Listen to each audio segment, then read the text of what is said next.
مگر اچھا کھانا اچھا پہننا یہ اسلام نے منع نہیں کیا ہے. بلکہ حضرت علی کا تو ایک قول ہے کہ حیثیت سے کم کھاؤ اور حیثیت سے اچھا پہنو. تو ایسا کچھ بھی نہیں ہے. ہم چاہتے ہیں کہ اسلام کو ہم ایک اچھا پیش کریں. وہ لوگ جو گندے سندے بنے رہنے کو اسلام کہتے ہیں اور پھٹے پرانے کو زبردستی، ایسا کچھ بھی نہیں ہے. آپ سمجھیے، آپ سوسائٹی میں نکلیے تو لوگ آپ کو دیکھیں تو ان کی آنکھوں کو بھلا لگے. آپ کی بات تو وہ بعد میں سنیں گے، پہلے تو آپ کی شکل ہی دیکھتے ہیں. لہٰذا اپنی شکل کو بھی بنائیے. اسی لیے میں ہمیشہ نوجوانوں سے کہتا ہوں کہ آپ اپنی شکل کو بھی ذرا ٹھیک ٹھاک بنائیے، اچھا پہنیے اور اچھا دکھنے کی کوشش کیجیے. اس لیے کہ آپ پہلا میسج جو ہے آپ زبان سے نہیں بلکہ اپنے چہرے مہرے ہی سے لوگوں کو دیتے ہیں. لہٰذا اس میں کوئی قباحت نہیں ہے. آپ کچھ کریے. نہیں، یہ بالکل غلط بات ہے. یہ بالکل کپڑے میں مقابلہ مت کیجیے، نیکیوں میں مقابلہ کیجیے. صرف بھلائیوں، اگر وہ 5 وقت کی نماز پڑھتے ہیں تو آپ تہجد پڑھیے. اگر وہ صرف رمضان کا روزہ رکھتا ہے تو آپ شوال کے بھی روزے رکھیے. نیکیوں میں مقابلہ کیجیے، کپڑوں میں مقابلہ کرنا یہ مومن کی شان نہیں ہے. آپ کے پہلے سوال کا میں کنٹینیوشن میں اور کچھ اور کہنا چاہوں گا. مسلمان بہت سیدھے سادے ہوتے ہیں اور ان کو بھٹکانے میں بڑی آسانی بھی ہے، اور غیر قوم کے لوگ بھی کرتے ہیں، ہمارے لوگ بھی اس طرح کی حرکتیں کر رہے ہیں. اس کی بے شک بالکل چندان ضرورت نہیں ہے. مثال کے طور پہ میں آپ کو بتا رہا ہوں، آپ جو میسیج کا ذکر کر رہے ہیں، اس طرح کی میسیج ہمارے بچپن میں بھی آیا کرتی تھی. جب میں چھوٹا تھا، ہمارے والدہ صاحبہ سیدھی سادے تھے، تو جمعے کی نماز کو جا کے میں واپس آ رہا تھا، کوئی پرچہ دے دیا، پرچہ لے کے آ گیا، لا کے گھر میں پڑھے. میں بھی پڑھا اور گھر میں امی کو بھی بتایا. اس میں لکھا تھا کہ مدینہ شریف سے امام محمد بن سم تھنگ یہ فرما رہے ہیں کہ سرکار حضور نبی اکرم صلی اللہ علیہ وسلم ان کے خواب میں آئے اور یہ بتائے کہ قیامت قریب ہے اور تم جو سو نماز پہ قائم ہو جاؤ. جو ہمارے اسلامی عمل ہیں اس کا حکم دیا گیا کہ بھائی نماز پڑھو، روزہ رکھو، یہ کرو وہ کرو، ساری باتیں بولے. پھر آخر میں یہ لکھا کہ یہ میسیج، یہ پرچے کو 100 چھاپ کے اور 100 لوگوں تک پہنچانا. نہیں پہنچائیں گے تو تمہاری اولاد مر جائے گی، اور فلاں شخص آپ کا سو بزنس میں نقصان ہو گیا، یہ ہو گیا. اور آج سیم میسیج آج انٹرنیٹ پہ بھی چل رہی ہے. انٹرنیٹ پہ بھی دیکھا ہوں میں، میرے پاس بھی فارورڈ کی گئی ہے میسیج. تو ہمارے امی پریشان ہو گئے. میں تو بولا کہ بھائی 14-15 سال کا تھا، مجھے بھی اپنا زیادہ ایمان ہمارا پختہ بھی نہیں تھا، زیادہ ہم علمی معلومات تھی. لیکن میں بولا کہ اللہ تعالیٰ کو اس طرح کے میسیج پہنچانے کی کوئی ضرورت نہیں ہے، اللہ کے رسول کو بھی ضرورت نہیں ہے. بھائی آپ جو ساری باتیں بول رہے ہیں بالکل صحیح ہے، لیکن آپ پہنچاؤ، نہیں تو تمہارا یہ نقصان ہونے والا ہے. اللہ کو کوئی ضرورت نہیں ہے، ہماری عبادت کی بھی ضرورت نہیں ہے اللہ کو. اللہ بے نیاز ہے. تو اس طرح کے باتیں میرا خیال تھا، میں نہیں کیا. لیکن امی کیا کرے، وہ پرنٹ کرا کے پورے بٹوانے لگائے. ایسے میسیج میرے کو بھی آئے لیکن میں کبھی نہیں کرا. الحمدللہ ایسی کوئی بات نہیں ہے.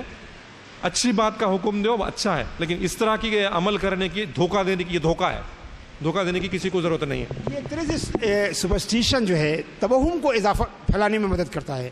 میرے خیال میں ایک بار ہم لوگوں نے اس پہ ڈسکس کیا تھا یونیورسٹی کے ایک پینل میں. ہم لوگ بیٹھ کے بات کر رہے تھے کہ آخر اس فینامنا کے پیچھے جو ہے وہ کام کون سی لاجک کام کر رہی ہے. تو اس نتیجے پہ ہم لوگ پہنچے تھے کہ کچھ سیدھے سادے لوگ ہیں جو چاہتے ہیں کہ نماز روزہ کا پیغام زیادہ تر لوگوں تک پہنچے، مگر انہوں نے ایک اچھے کام کے لیے غلط طریقہ اختیار کر رکھا ہے. کام اچھا ہے مگر انہوں نے طریقہ جو ہے وہ غلط جو ہے وہ اختیار کیا. وہ یہ سمجھتے ہیں کہ چونکہ اسلام کی تعلیم میں پھیلاؤ ہو رہا ہے لہٰذا یہ غلط طریقہ، یہ ان کی ناسمجھی اور بے علمی ہے. بے علمی ہے اس لیے کہ اسلام یہ چاہتا ہے کہ کام بھی اچھا ہو اور کام کا طریقہ بھی اچھا ہو. یاد رکھیے. چلیے. وعلیکم السلام.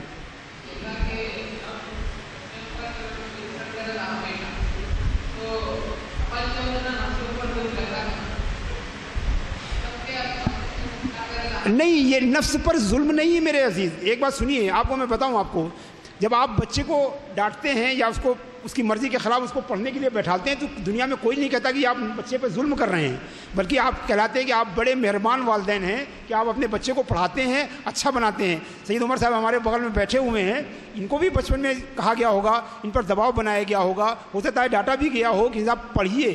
تو اگر نہیں تو یہ بہت ہی ایکسیپشنل معاملہ ہے، ورنہ عام طور پر ہم کرتے ہیں، مگر اسے ظلم نہیں کہا جاتا.